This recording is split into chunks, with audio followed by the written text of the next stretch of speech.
Welcome, everyone. I'm Angelo Robles, and welcome to Family Office TV and for my members, SFO Continuity. I'm very excited to be back from the unofficial end of summer, heading right after the Labor Day break. I hope you all had a great end of the summer and a great Labor Day. I know I did, and I am ready for an extremely active week. And my first guest, a returning guest, and one of my most long-form interviews a couple of months ago, back by very popular demand. And also, I think we have an incredible topic for all of you today. We're calling it Kites and Hurricanes, Wealth Protection in the Cyber Crime Era. So I'd like to welcome back Michael Irish, the CEO of SedoGravitas Partners. We're going to do a, well, maybe not as much by Angelo standards, but a longer form interview. And he's going to have a chance to share his insights in cybercrime and decision intelligence. Also, wargaming can enhance decision-making to predict and mitigate threat vectors and risk in general. Michael, welcome back to the show. Thank you, Angelo. It's a pleasure to see you. This couldn't be a more timely topic. As we're heading into grave challenges geopolitically, a significant amount of challenges happening around the world, and the fact that a bullseye is on the target of people that are out there as being successful, as being investors, as being family offices. And we're going to do a different and deeper dive in many ways with deeper thinking than I think that many people on this subject are used to. And I really look forward to it. And on that note, my first question, what exactly is the threat from cybercrime and cyber terrorists to the enterprise and the investment shops, if I could use that word? And to some degree, is this a bit of hype? Thank you, Angelo. First of all, for those of you who are returning from Labor Day, I'm honored and privileged to be your first video meeting per se. Your question's intense. What is the threat from cybercrime? What is the threat from cyber terrorism? What is the threat from state and other actors? And I think part of the issue is that the information that we're collecting is uneven. A lot of the information is kept confidential, or even more so secret, from the public eye, and perhaps it should be. So what some people perceive to be the threat and what other people perceive to be the threat is going to be absolutely different based on their own experiences, which is what we would expect. We talk about conflict and we talk about war as it relates to Ukraine, as we talk, about the Middle East, and potential conflicts in the South China Sea between the Philippines and China. There's a mini-series called The Undeclared War, which I believe is running on Peacock now, that was produced, produced by Channel 4 in the United Kingdom with Simon Pegg. And I think that's really kind of what we're looking at here, is an undeclared war, not only by nation states, but criminal organizations and terrorist organizations that are working both independently and in collusion with rogue nations. So the fact of the matter is that what is the threat and how big is the threat? It's huge. Right now, if you take a look at some of the numbers that have been published over the last year, it's estimated, based on the information that we have, that somewhere in the neighborhood of 10% and more of the entire global economy is one way or another being siphoned off as it relates to activities that are nefarious and illegal and hostile. If we had that kind of damage where 10% of the US economy was gone because one of our enemies, either took down our infrastructure or shut down the internet, which is something that's happening routinely now, or other matters that you can measure and you can see that are tangible and show well on TV, I think it's a threat that's big enough that we would be taking it seriously. So how big is it? If I walk into your average board of directors, whether it's for a pension fund, for a bank, or a family office, and tell you 10% of your assets under management are going to go away, whether in a year, 2 years, or 3 years, I think I'd have their attention. And the problem that we have now is that we really don't have anybody's attention, which in turn is the reason why I'm doing this discussion this morning. When you mention words like rogue states, like criminal organizations that have a level of scale and in their own way, a level of proper systems, operations, in other words, they kind of know what they're doing. How is a family office representing a significant family or even a multi-family office representing several, having one person pretty good, potentially, in IT and cyber? How are they going to address the fact that they may be a target from a variety of perspectives and what they're currently doing just may not be good enough? Mm-hmm. It's an important question. I think that first of all, let's take a family office or an investment house, right? You've got a CIO, your chief investment officer, then you've got a CIO for, obviously your IT backbone. I think the first issue that you kind of indirectly raised is who's the point of contact, who's the point of failure, who's the point of accountability. I think the first issue is that the boards of directors are not viewing this as an existential threat either to their own organization or to their investors' money. I'm sure that some people watching this either now or later are going to disagree with me. This has to become a board issue. And if we want to basically sit back and kick our heels and wait until something that's going to is having more economic impact in some respects than what COVID did, and we don't keep it at the board level, and if it's not a driving matter, then it's really not being addressed with the right people at the right time. The second issue is moving a little bit beyond corporate governance, is where the leadership of organizations are putting their trust. There are multiple third-party organizations that are advising corporations, boards, CISOs and CIOs, et cetera, on what to do or how to do it better. The problem is that the organizations that are providing this advice, with all due respect to my peers and colleagues, are not spending enough time actually looking ahead, and they're spending a predominant amount of time of trying to figure out what the future is going to be based on regression analysis or past incidents and past events. That's not going to cut it. As leaders and as boards of directors or fund managers, et cetera, we have to be a little bit more creative in how we're managing our time and how we're actually understanding existential threats to our enterprise.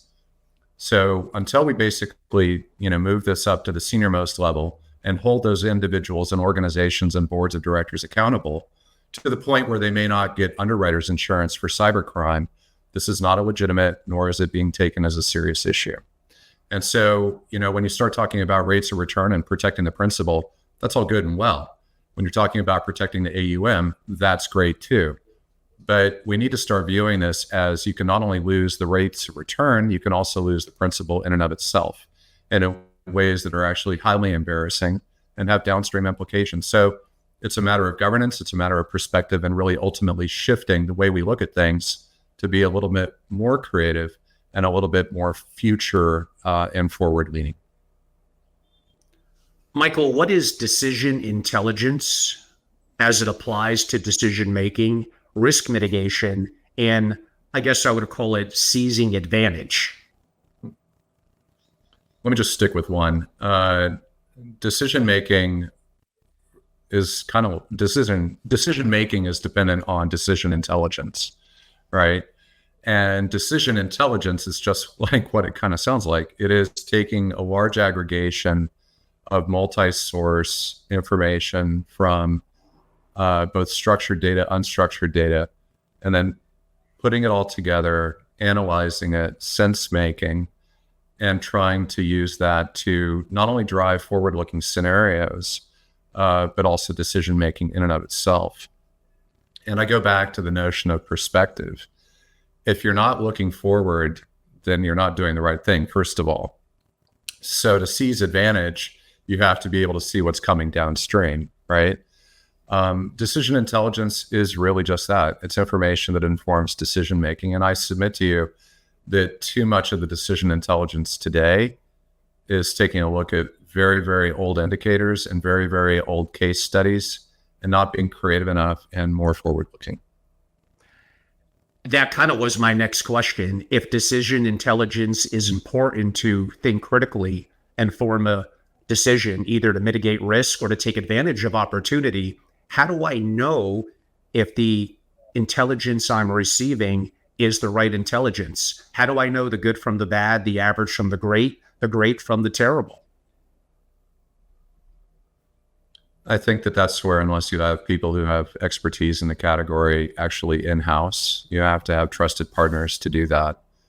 Your question is simple, but it's sublime and complex. The net is that people who have decades of expertise are still trying to make sense of all the dynamics and indications and warnings that are out there today. So how do you differentiate? Well, there's a multitude of things. Number one is triangulating your sources, having multiple sources that are not mutually informing, meaning to say, if I talk to one person and then another person and then another person, presumptively, I don't want them to know each other. And I want them all to provide similar indicators insofar as what they see is either the problem or the opportunity. All right. And then when you pull that all together, and if it's consistent, then you can assign a little bit more of a probability vector.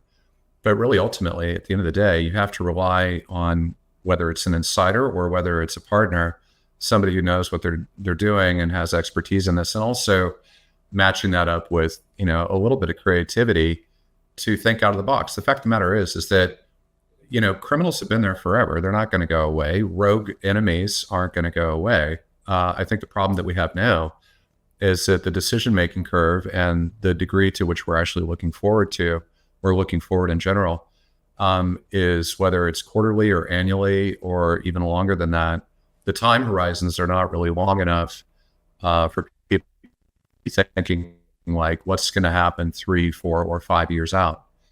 And frankly, to compliments to those in the defense, intelligence, and government community, they have to put together not only 1 year, but 3-year, 4-year, predominantly 4-year budgets, so that if they don't get it somewhat right on what the budget lines are going to be, then whether it's a technology or a national security strategy or something else, an investment per se, then it's going to be off by the time they get there. So you have to look at a much longer time horizon than a much longer time frame, is the first issue. And that's a matter of perspective, and it's a matter of creativity, and it's a matter of having the right people. And audience, those of you that are my members and select guests in the webinar portal, we do encourage you to interact and ask questions or at least make comments. It means you're listening and a lot to learn from your questions as well. And selectively, even some of us joining us live in social media may, depending on a variety of factors, have the opportunity to interact as well. So again, that is something we greatly encourage, and a significant advantage of being live and in the moment, as opposed to hearing it on replay, the opportunity to interact. Michael, what is missing in family office decision intelligence and decision making in anticipating and managing cyber threats? There's a lot of family offices, and I think each one of them have a different set of core competencies, both internally and the partners that they work with. So I don't think there's just one catch-all answer to that question. But in respect to it, I think that you've got to, number one, put it on the roadmap for the board to be discussing frequently. And again, I go back to corporate governance. If it's not at the board level, if it's not at the managing partner level, then it's not going to get the attention that it needs. So I think the first issue is that it has to be made a relevant issue. And then, from there, what are they missing? What are we all missing? Right now, after AI, decision intelligence is projected to have a combined aggregate growth rate of somewhere in the neighborhood of 24%. And I mention that because a lot of people are not even aware of what decision intelligence is, or that it's a market that's going to go from $15 or $16 billion and then grow 24% annually through 2030. The fact of the matter is that AI is sucking the energy and the attention out of the information ecosphere. But meanwhile, if you ask your average enterprise, are you under attack from AI or cyber? Well, actually, cyber and AI are actually working in combination to challenge the very existence of our financial institutions, family offices being no exception. And if they're not actually challenging the organic assets under management of a family office and or institution, certainly most of the investments or many of the investments that family offices and financial organizations are making could potentially be compromised by cyber and by AI combined. And so these are existential threats, whether it's to the organization and the family office in and of itself, or whether it's the assets and investments that they're making on behalf of their team. Well, that somewhat relates to my next question when you mention cyber and AI being enhanced, more powerful, and more dangerous to those than ever before. And that question is about deepfakes. One, starting a little simplistically, what are deepfakes and why should they matter to an investor, an investment operation, or, of course, a family office? I'm not going to plug my company or my website too overtly, but if anybody watching this wants to see an example of a deep fake that's done relatively well, I encourage them to go to our website, which is www.sedogravitas.com, SedoGravitas.com. And if you can find it, great. And if you can't, give me a call. What we're trying to do is to take people that don't have a lot of time to understand that the very fabric of their perception, also known as suspension of disbelief, is being tampered with. And it's being tampered with fairly professionally. And deep fakes are generated by a series of complicated, it's a hybridization between AI, computing power, and really good software, and what we would refer to as special effects, ultimately, all coming together with a degree of realism in a way that what you're watching may have something a little bit off, but maybe it won't. And so you end up thinking that you're talking to somebody. You think that you're listening to somebody that you know and have known for years. And the team that's beside me and behind me as a CEO includes some of the finest in not only generating deep fakes, not for criminal purposes, but just as a sample to show folks insofar as how it works, but also detecting them. And it's becoming increasingly more complicated to detect deep fakes. They are frequently video driven. They are frequently audio driven. And there's things as part of the deep fake, visually, audibly, auditorily, that make you think you're actually talking with or interacting with someone that you know. And right now, I can't even say how severe this is, but there's a lot of people making trading decisions and investment decisions over the phone with deep fakes that are only audio. I know other people that are on this meeting today that have been conned, for lack of a better way of putting it, by visual deep fakes. And so if we don't grapple with what's real and what's fake and have an ability to discern and distill what it is, then we're pretty much putting ourselves and our institutions at risk. And I'd say that's a problem. But again, I would steer people back to my website, our company's website, and I think you should be able to find it fairly quickly now that we've tipped you off.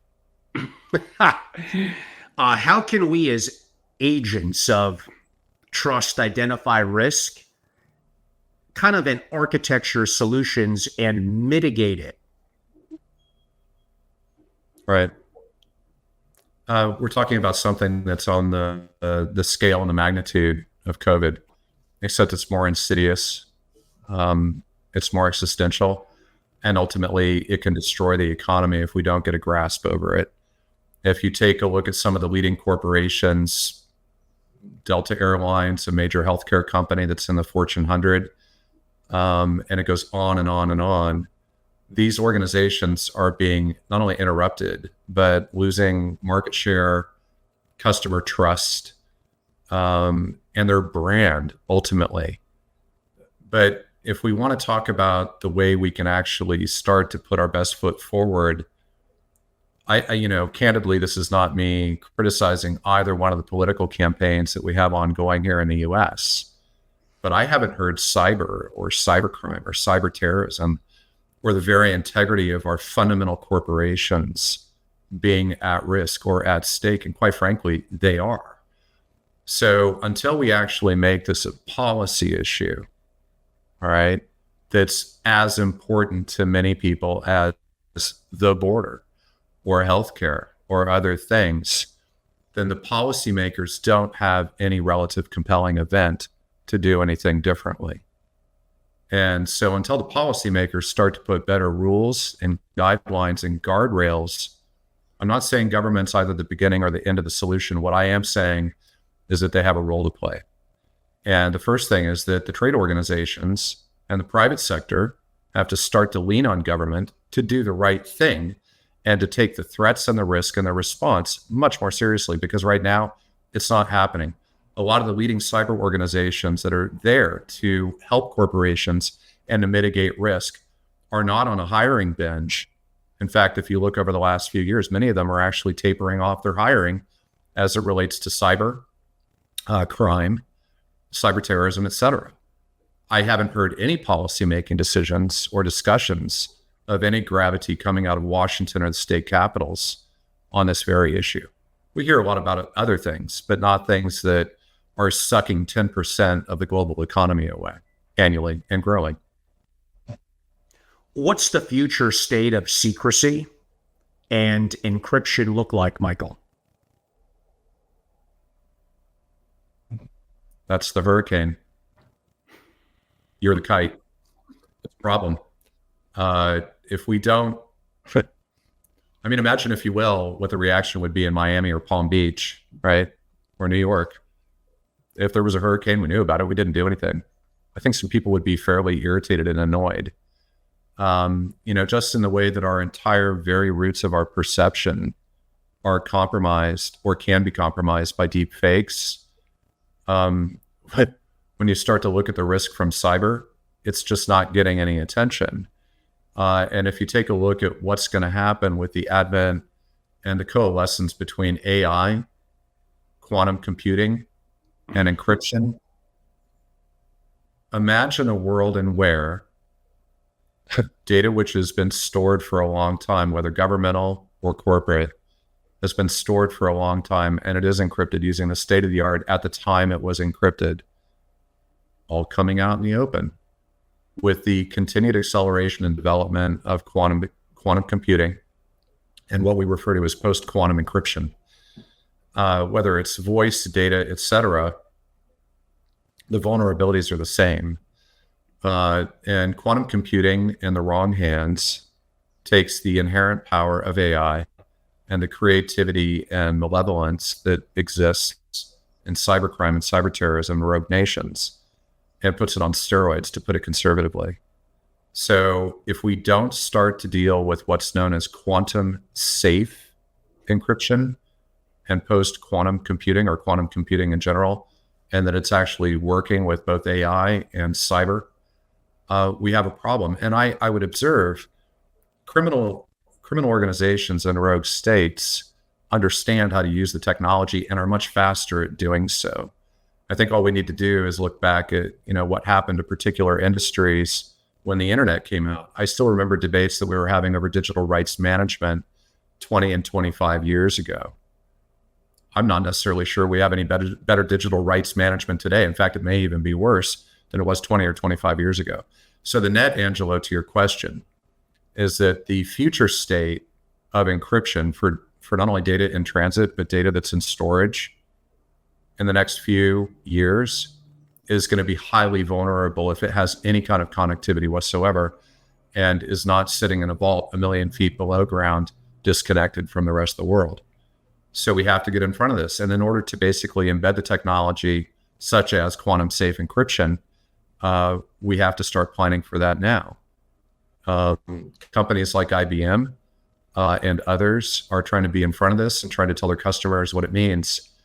And in a not too recent phone call that I had with one of the most successful CIOs in the history of this country, they really were not conversant in the subject of either post-quantum computing and or quantum encryption. I kind of got the ball rolling on what's going to lead to this question a little while ago, but do family offices have unique vulnerabilities from cybercrime and cyber attacks? And It sounds like a different question. Maybe it is, but I think they intersect. How do international affairs influence that? Right. I think there's some obvious answers and some not so obvious answers to your question. First of all, many family offices that have 10 or more billion under management start to look more like your, in my opinion, more of a classic hedge fund and or a classic iBank, right?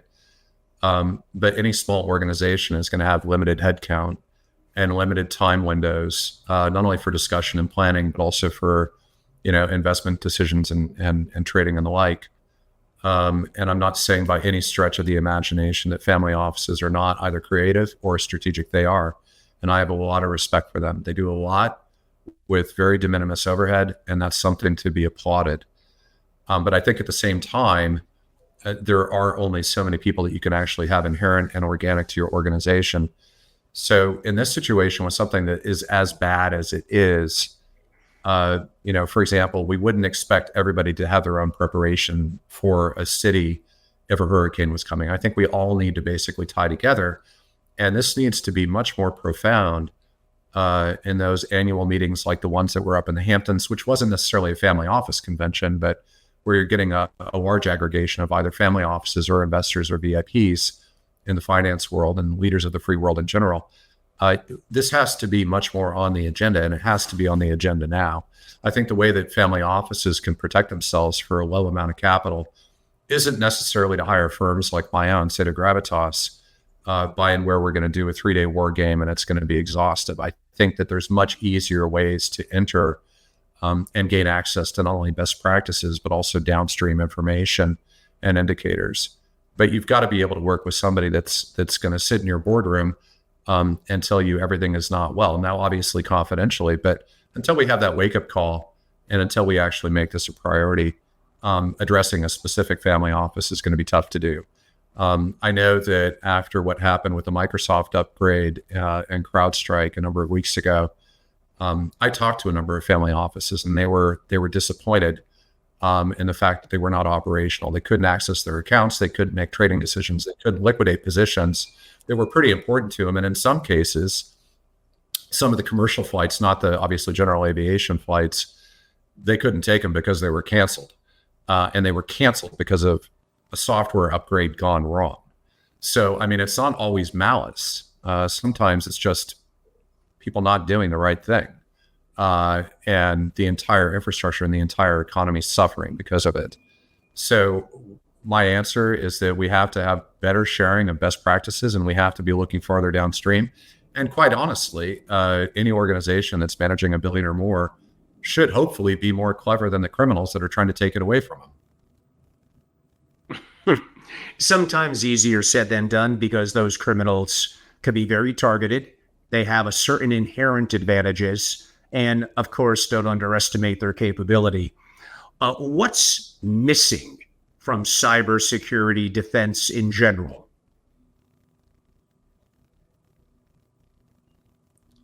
The number one thing that's missing is it's not a priority, and it's not something that people have right in front of their face every day. That's issue number one, except for professionals like the ones that I work with. That's the first issue. The second issue is that the decision-making is generally reactive and responsive and a couple orders downstream from where it could have been. Our entire thesis and ethos and pathos as a company is to try to be leaning forward and looking ahead. When I was running this morning in the mountains, I can assure you that everybody else that I was running with was actually, in fact, looking forward and not saying, hey, Bob, a mile ago we had, a rock, or we're going to have a rock in the next step. You have to see what's in front of you, and you have to be able to do so in a fast-moving world. Our entire realities change in a matter of seconds and minutes today. And Angelo, I think we both discussed last night, were you going to have connectivity and internet today for this meeting? You didn't know and almost canceled it, right? So we have to be able to predict and anticipate these things. And, there's things like secure out-of-bound communications. After the CrowdStrike, issue, and, whether I'm not particularly a fan of any of the current cell phone carriers here in the US, which I find intractably unreliable. But we have to be able to build a contingency plan for what's going to come ahead. The example that I like to use more frequently than not to demystify this entire discussion is to go, do you have a contingency plan if your building is on fire, your house is on fire, your car is on fire? Do you know what you're going to do before it happens? Typically, the answer is yes. Here in California and San Francisco specifically, despite our incredible leadership here, most people have some grasp of what to do in an earthquake. Don't get on the bridges might be one thing. If you're in a multi-story building, you might want to consider getting out of it. You have to have some kind of foreknowledge and planning, and as ludicrous and ridiculous as it was, during the Cold War, I remember as a child, we're all going to get under the desk for when the nuclear bomb hits. I don't think it would have been profoundly efficacious, especially given that the school was co-located with a nuclear weapons base. But yet we did have a plan. And if nothing else, it made us all feel really good.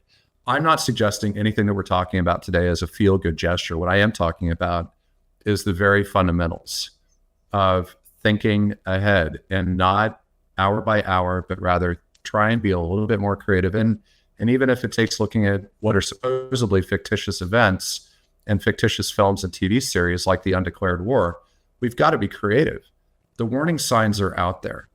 And if people on this meeting today don't personally know somebody that's either been on the receiving end or a family member of cybercrime and cyber terrorism, then they're not looking terribly far. And in many cases, they don't even know it. Related a little bit, Michael, to what you said in the beginning of answering the question, I suppose some may look at it as it's an expense and a growing expense. We maybe have not been hit in the last couple of years. Therefore, it's a drain on us. We don't put it, I think your words as well, and from what I see, as a priority. I think you have to look at the consequences. If something were to happen, would it be minimal and be contained? Possibly. But could it be devastating? From brand and reputation to potentially monetary, I think that potential is possible. And even if that's only 5 or 10%, the risk of that 5% or 10% is devastating. So, in other words, how do you potentially do an analysis to understand, and you mentioned maybe you do a threat surface analysis or red cell, red teaming, people call it different things, to address vulnerabilities and then have them understand these are things that need to be worked on because here's how dire the consequences could be. I like to drive really fast, Angelo. I really enjoy it. I like sports cars and I like fast vehicles. And of course, I only drive them off public roads, but I also like flying and parachuting and a million other things.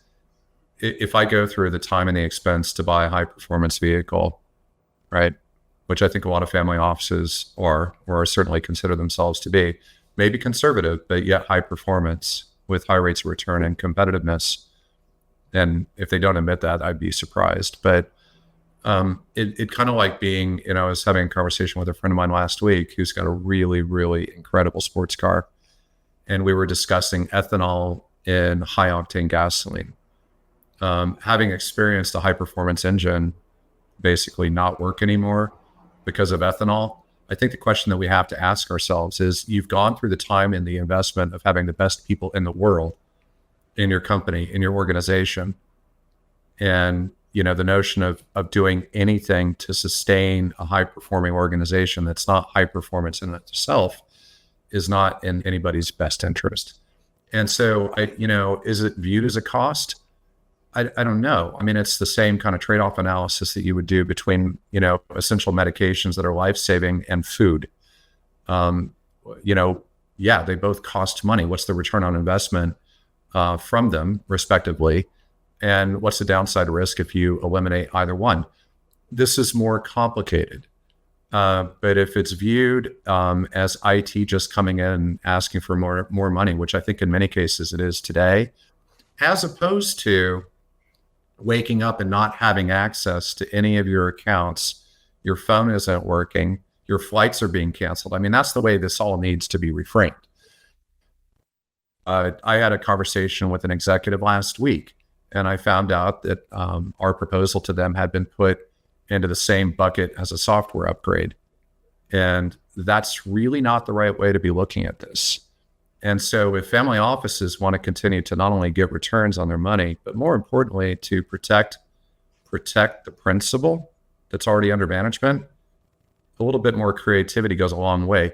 What we do know is that reacting to a situation is a lot more expensive than predicting, anticipating, and dealing with it ahead of time. And again, at the beginning of this meeting, if I see a car crash is coming when I'm traveling, say, for example, 150 miles an hour, I think I might choose to apply the brakes, right?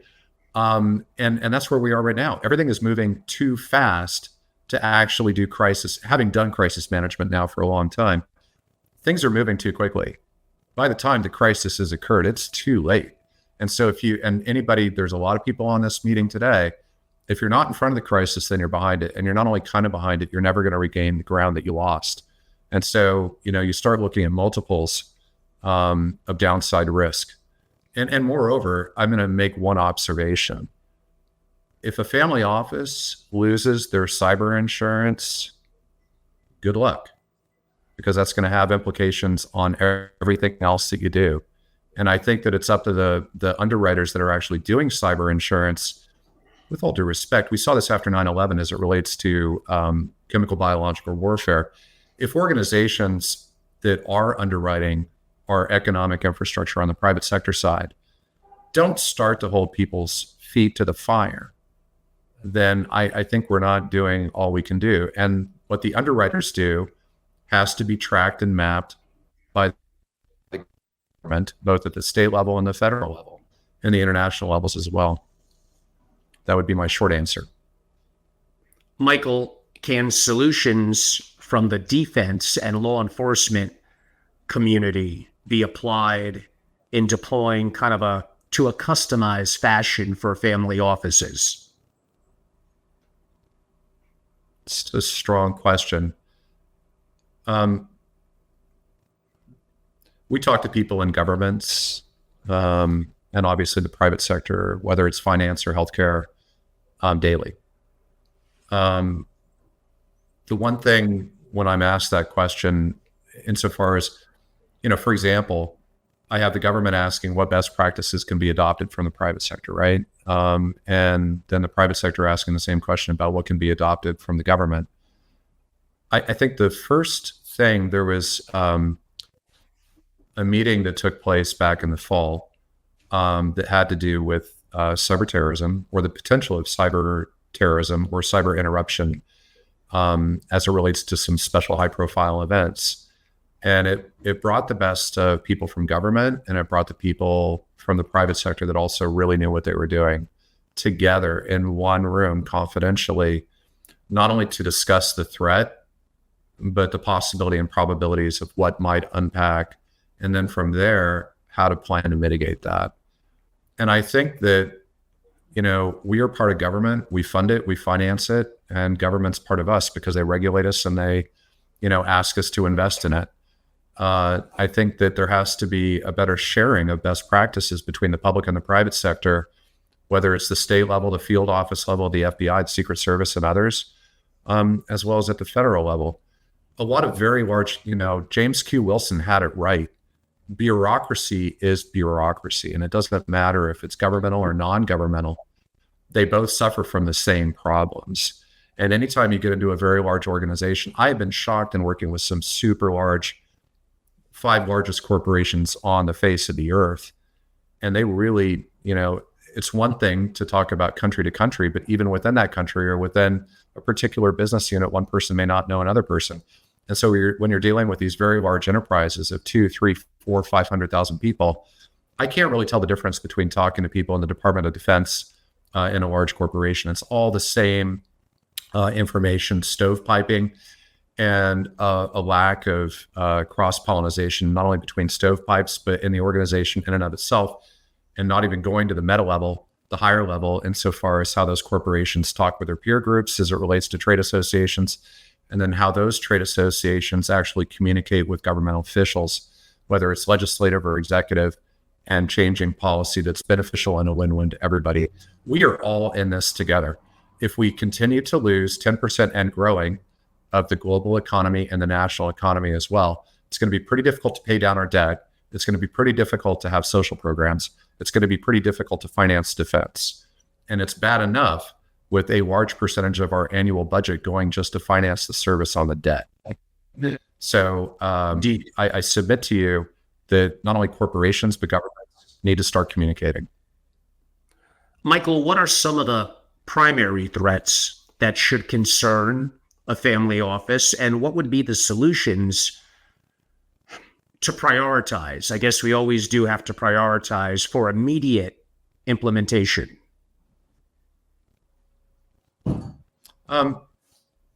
Well, I'm gonna kind of pull back on you a little bit, Angela. I think that it's important to do a threat and vulnerability risk assessment, which has to basically be taken down to the individual corporation.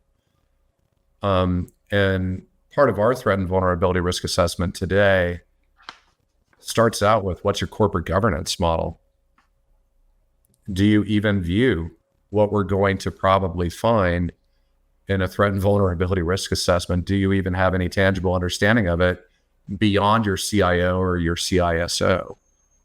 And so it is my opinion, and that of my company, that the primary threat is a lack of perception, a lack of imagination, and a lack of taking things seriously that are here and are very real today.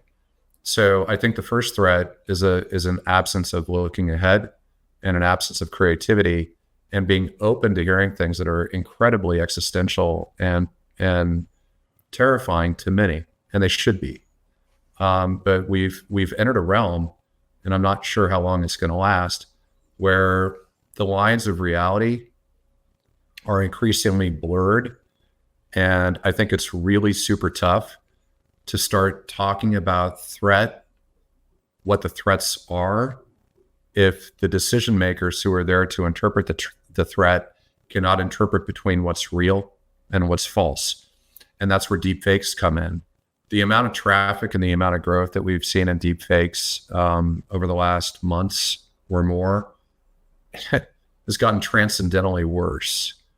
And with, the internet ecosystem and social media, mobile devices, et cetera, and the fact that people are looking at shorter and shorter time snippets of reality makes things ever more complex.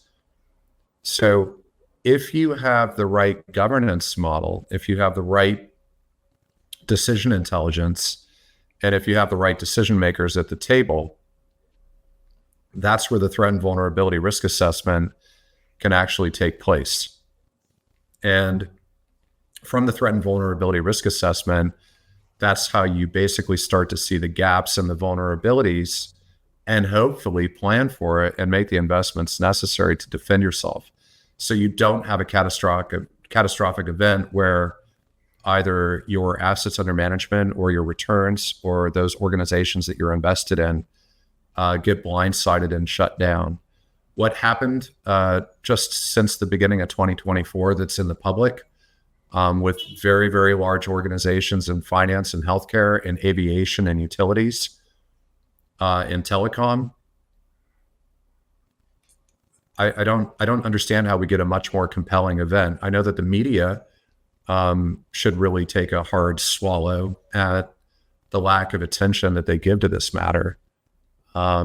And until decision makers are going to start looking ahead, getting the right information and the right corporate governance models, it wouldn't matter if I present a threat and vulnerability risk assessment to them if they can't really understand it and if they can't do anything with it.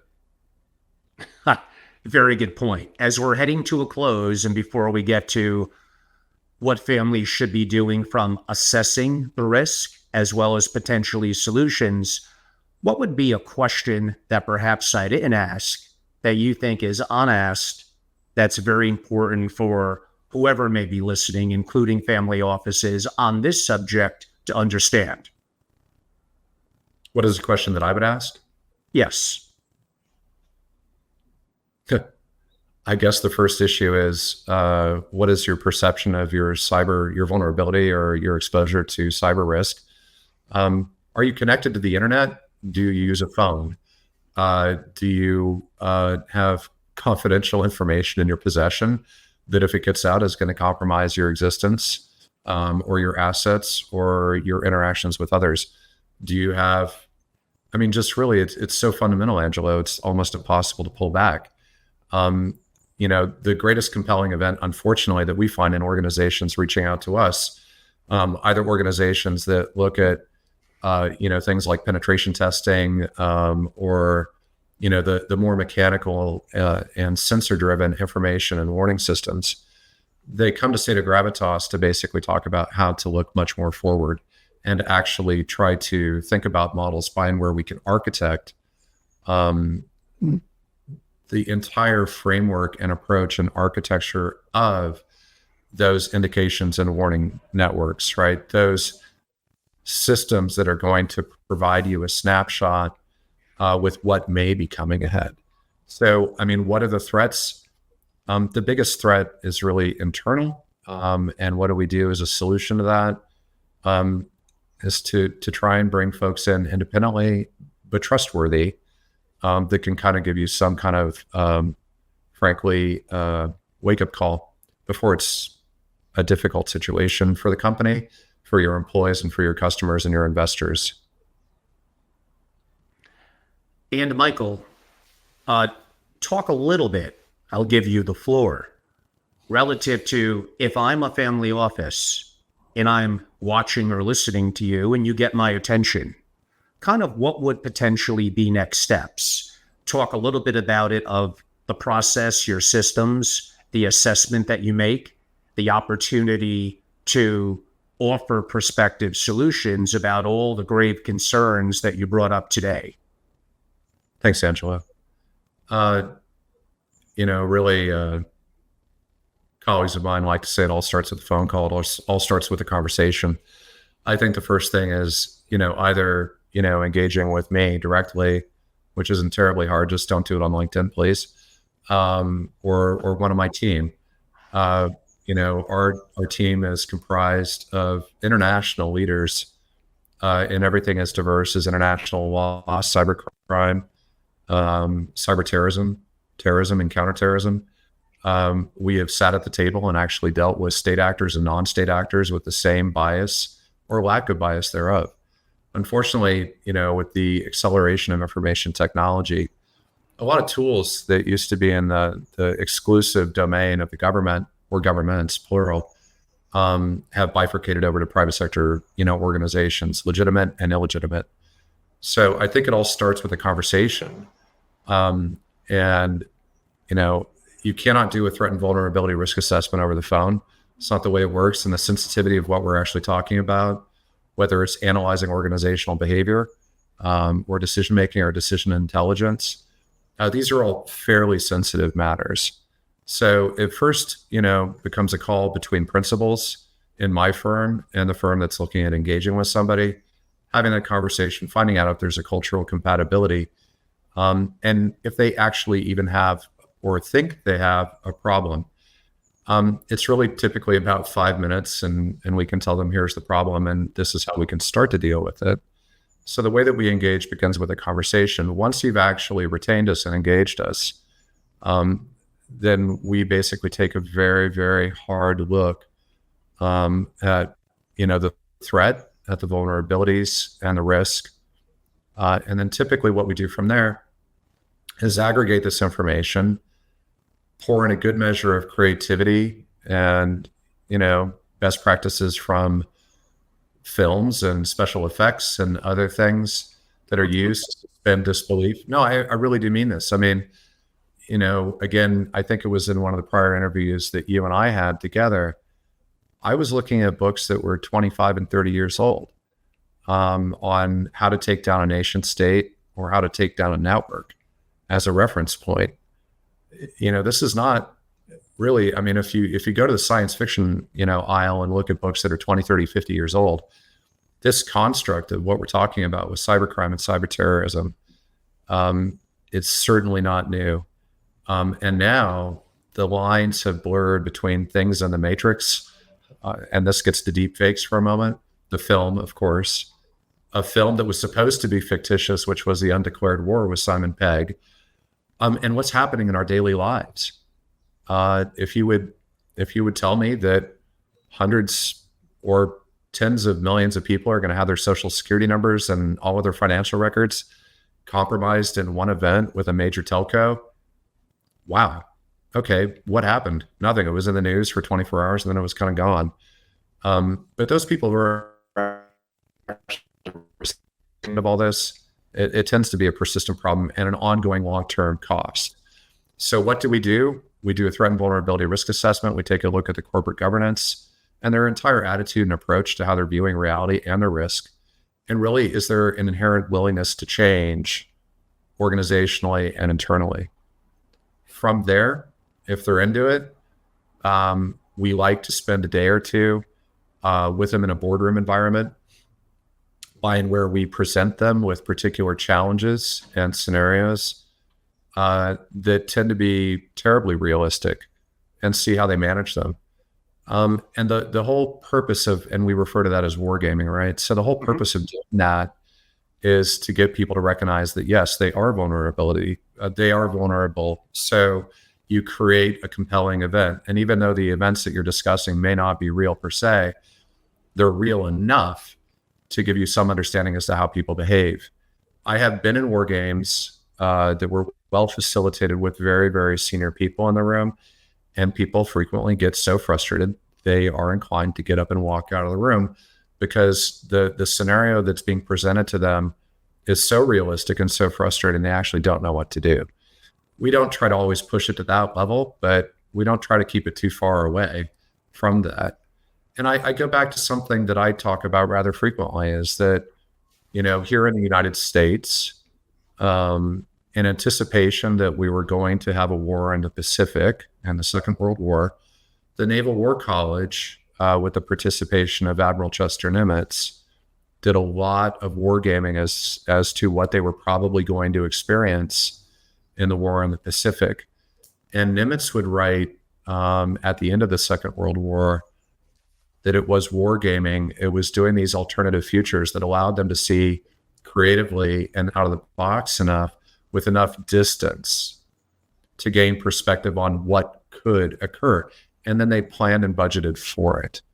I'm submitting to the people who are watching this now, all right, or who engage with us, to realize that these things can be incredibly impactful for the organization from a planning, strategy, and budgetary standpoint, but can open our eyes to a full range of things. And I know that we've put the onus here on cybercrime and cyber terrorism, but it's really important as we start thinking about the investment in working with organizations like my own and our partners, what can be the upside that isn't so negative and apocalyptic and existential. And that is tools that we're actually looking at, Angela, whether it's wargaming or future alternative scenarios and things like this, have been used for decades by corporations, very large and successful ones. When Exxon and the other oil heavies were dealing with the oil embargo in the 70s, they weren't really sure where it was going to go and what the supply chain was going to look like. And to their credit, and I think some credit's due here, and kind of an ironic pointer, is that it was the oil industry that actually started looking at solar, and it was the oil industry that started looking at alternative energy supplies and a number of other things that are incredibly environmental and incredibly constructive and could be very lucrative downstream. I think in this situation, what we're dealing with is, if you don't do anything, if you don't look ahead, catastrophe is an option. However, if you have the framework and the tools, to the right approach and the right attitude to say, I hadn't thought of that, or maybe I could think about this differently, the financial opportunities that are there are amazing. And it just takes a little bit of letting go, pulling a little bit back. And just in the same way, since we're kind of coming out of summer right now, when we get in that respective beach and we're hanging out and we're not at the office and stuff like that, and we're reading an incredibly good book that we really have wanted to read for a long time, and it even though it's fiction or science fiction or whatever, it let us think just a little bit differently. And because it was fiction, or under the umbrella of being fiction, it's not threatening, and nor is it so amazing that we actually take it seriously. What I'm submitting here is that we need to pull back and, again, use this ability to look forward with the right decision intelligence to not only increase our financial returns, but financial returns in areas that we hadn't even thought of. And that's really what we do as a company. It's not all doom and gloom and apocalypse and your company's going to go away, your employees are going to be sad, your reputation is going to be burnished, you're never going to go to any more parties in the Hamptons, nor will you even be invited or considered. You're going to be dropped off the email list. You're not part of the chat groups anymore, and no one wants your money at the Met. So, I mean, it's not always got to be that. It can be how to create an entirely new industry sector. And that's the other thing that we do here, is that there's a tremendous upside. And what I want my clients and our partners to be thinking about more so is, how do we make things better, not just defend ourselves against preventing the worst. And Michael, for those that would like to learn more and reach out, how could they do so? Thanks, Angelo. If they basically email you, then you can put me in touch with them. I would prefer not to put my Signal phone number out here, but through our website, which is SedoGravitas.com, SedoGravitas.com, then we'll get in touch with you fairly quickly. Unfortunately, LinkedIn has become a little bit too pedestrian and too much not useful. Of course. And simply in my close, this is a long overdue subject for me to cover. Many of you know I'm very active in deep tech and in AI.